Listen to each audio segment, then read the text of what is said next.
Hey everyone, this is Dread. I'm back with another video, and this time we're going to talk about the highest DPS build for all classes except Hunter.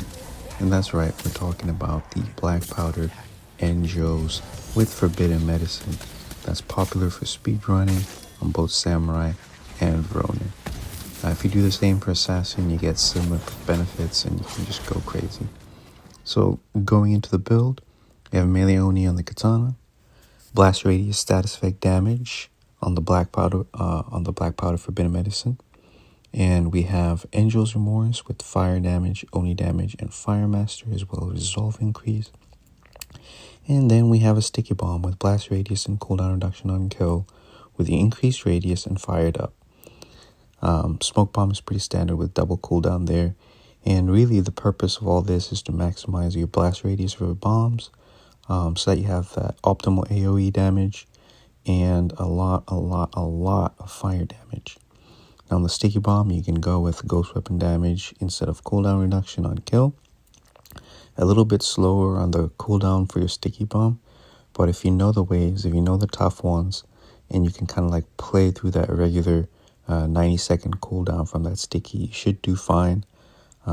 But again, it can be overkill in some instances, but it helps with clearing some spawns when you want to be a little bit quicker. In some of the techniques, we have the double legendary, and then we have deft hands, and then we have overshadowed. Pretty standard setup. Deft hands will boost our cooldown reduction when we assassinate. But that's it. That's the build. So to start off here in this clip, you'll see me go in with the first combo that I typically go for. And this one is when you throw the sticky, and then you throw 2 black powder bombs and ult before the sticky explodes. And that should wipe everything, and then what's left, you can pretty much clear it with melee just to, get some resolve back and be ready for the next wave. When you have that resolve back, it really gives you some utility because you can actually teleport to disciples and cut off some spawns, like I do right here. And as you can see, I kind of didn't do my typical setup because I had to go and cut them off, which is fine. So I ended up wasting some bombs, which I would avoid doing if I had everything with me. And on this instance right here, fighting within that zone. Now this is where it's important with this build. You need to maximize your AoE damage, and this can only happen either if you're spawn trapping or if you wait and fight the enemies at zone. So this is what I'm doing right here. So I kill the disciple and just wait for them to pile up. And I throw my sticky, throw some bombs in there, and then I ult.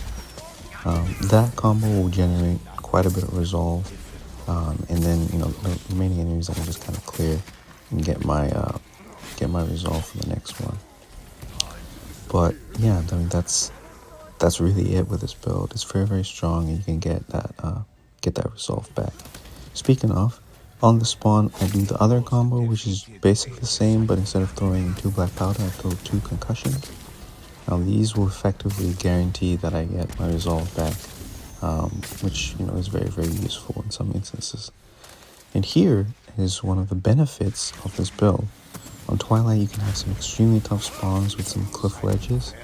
But with this build, it's so easy to spawn trap. You can just execute the combo, target the archers, build another ult, right, and then finish off the rest. With all that blast radius, you can stagger them and keep them in place. And right here, we actually finished that spawn and successfully cut them off, which is huge because, again, this map, if you get these ledge spawns, they can throw off your timing and make the run either go sour or make it very difficult. So we wipe that, and then we have concussions. Again, concussions with the blast radius means we get a lot of resolve when we use them at the zone or at spawn. So we ult in, and by the time we're done ulting, we have our sticky and smoke back. We use the sticky and smoke, throw some bombs, and we ult. Now I always try to throw concussions before I ult, because in this game, the more action you can squeeze in between your animations, the more damage and resolve you generate. So we cleared everything, and we're just wiping that up and getting resolve back. Now this one, as you can see, I kind of use my advantage there to get the advantage of taking out the disciple with Moonmaster. And I don't mind topping off my health just enough so I can clear the zone with Enjo active. And that's the problem with this build, is that your teammate might take away your Enjos, but it's fine. You have the healing vanish, you have the bombs, you should be okay. Now, in terms of doing tool shortage, the combos are just about the same, but a little different. So as you saw, I was smoking when I was using my kit on the first spawn. For tool shortage, I do it a little differently. I do not smoke for the first one. I save my smoke for the second spawn because the cooldown is not going to allow me to get it back because of the tool shortage. So right here, I go for the resolve combo, and I double ult, right? And then I smoke and get some of my bombs back, get some resolve, and I'm saving the black powder bombs for the next spawn that's coming in behind. So reason why I didn't use the black powder on the first one is because I wanted to keep them, because these guys are trailing behind. If I use black powder, if I use the sticky, I won't have any good damage for the second spawn that's trailing behind. So we do just that, and here I just use my ghost weapon reset, not the reset, but the ammo refill to just kind of clear that off and finish the wave. So a lot of good damage. And the interesting part with this build is that if you get certain spawns and they come in just about right, you can actually wait for the double. So if it's like camp far side and then camp near side, you kind of wait for them to kind of trickle in together. And after you kill the disciple, you just wait. That's all you gotta do, just wait. They get to the zone and you'll do the combo. Benefit of this is you can do the blast radius. You can get the blast radius really like boost your damage for both the sticky and the black powder. And with all those enemies, you get all your resolve and you can just wipe. So right here, I actually wasted my second ult. I didn't think there was more enemies. I could have just not used it. But yeah, we literally just wiped that entire spawn with a few bombs and one ult. Now, the major benefit of this build, I think, one of the major benefits of this build is that it's so much damage that even the toughest boss waves, you can just absolutely just decimate them and move on with your life. Over here, we doing wave 12 on Blood and Steel. And again, we double ult, kill pretty much everything. We have the smoke, we have the bombs, and we have everything we need really for the second one. I opt to use my Vanish and Master to kill the Disciple. But if I wasn't Master canceling here, I'd probably just throw some bombs into the zone and ult to kill her and then kind of get some damage on the Oni Lord. But yeah, I mean, it's the same combo that we described earlier for tool shortage. Use a sticky for the first spawn, save the smoke for the second.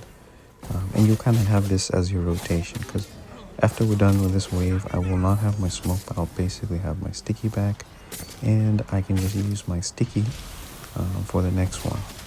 And a lot of things that I see people do with builds like this is like they'll just ult and have nothing at the end.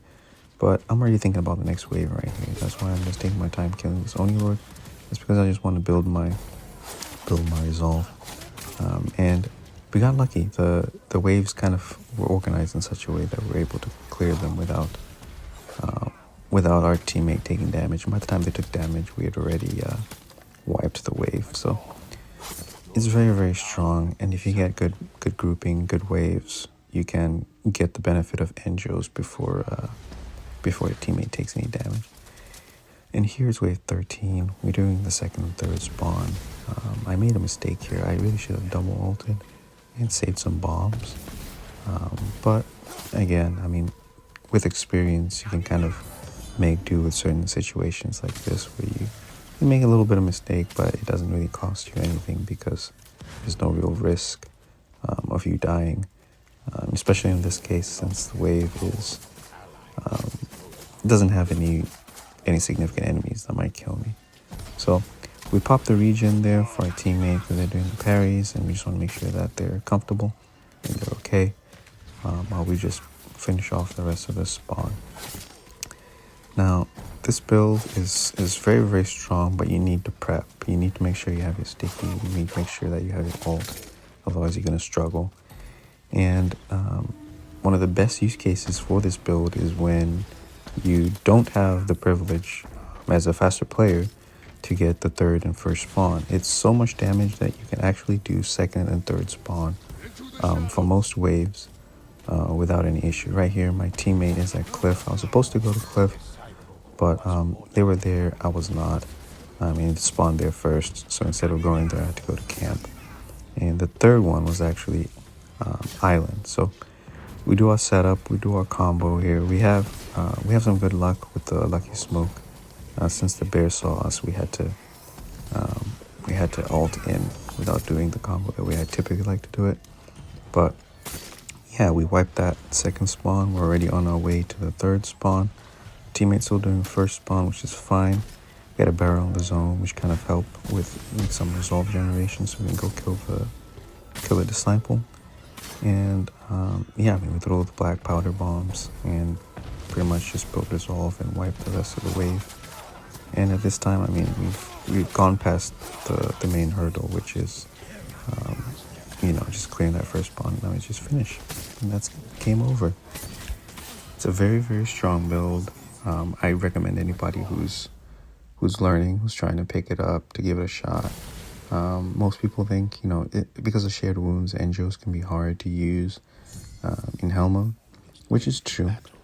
But if you play carefully, if you're doing the first spawn, you can actually wipe that first spawn before your teammate gets their spawn.